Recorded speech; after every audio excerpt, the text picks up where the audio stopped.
இந்த பொண்ணு பார்க்க போகலாமா இல்லை ஸ்கிப் பண்ணலாமா? இவ்வளோ நேரம் நான் ஃபோன் பார்த்துட்டே இருப்பேன். பொண்ணு நல்லா தானே இருக்கேன். யார்ரா நீ? அடே பார்த்தா தெரியலையா, நான் தான்டா ஆத்மா. என்னது ஆத்மா? ஏன் சடனாக கண்ணுக்கு தெரியுது? இவ்வளோ நாளாக தம்பி உன்னை சைலண்ட்டாக வாட்ச் பண்ணிகிட்டே இருந்தேன். இப்போ முடியல, நீ ஏதாவது முட்டாள்தனமாக பண்ணிடுவேன்னு பயந்து நானே வந்துட்டேன். நான் என்ன பண்ணேன்டா? எல்லாம் கரெக்டு தானே பண்ணல? கொஞ்சம் மூஞ்சி இங்கே திருப்பி ஒன்று சொல்லுடா. கரெக்டாக பண்ணது எதுடா நீ? இப்போ என்னடா? ஒன்றும் நல்லா தான் இருக்கு, ஓகே சொல்லு. நான் போய் ஓகே சொன்ன உடனே அந்த பொண்ணு எனக்காக ராஜராஜ சோழன் வந்துட்டான்னு நினச்சியா? அவ்வளோ சீன் இல்லைடா. போய் ரிஜெக்ட் ஆகிறது விடா, நம்மளே ரிஜெக்ட் பண்ணால் அட்லீஸ்ட் செல்ஃப் ரெஸ்பெக்டாவது இருக்கும்டா. டேய் எவ்வளோ நாள்ரா விபிஎன் பார்த்துட்டே இருப்பேன், கை பாருடா. ஒன்றும் இல்லை, கல்யாணம் பண்ண எல்லாருமே சந்தோஷமாக இருக்க மாட்டேங்கடா.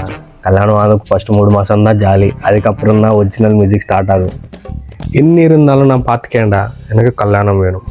அது நடக்காதடா. நடக்கும்டா. நீ பொண்டாட்டியோட சண்டை ஆச்சுன்னா நான் இருக்கேன்டா. நான் ஆத்மா இல்லை, அவனோட ஆத்மான்னு நான் கன்வின்ஸ் பண்ணேன். என்னை நம்ப மச்சி. சரி நான் ஒத்துக்கிறேன், ஆனால் திரும்பி ரிஜெக்ட் ஆனால் நீ ரொம்ப சீனாக போடாது. சத்தமாக சொல்கிறேன், நான் ஒரு ரியாக்ஷன் காட்ட மாட்டேன்.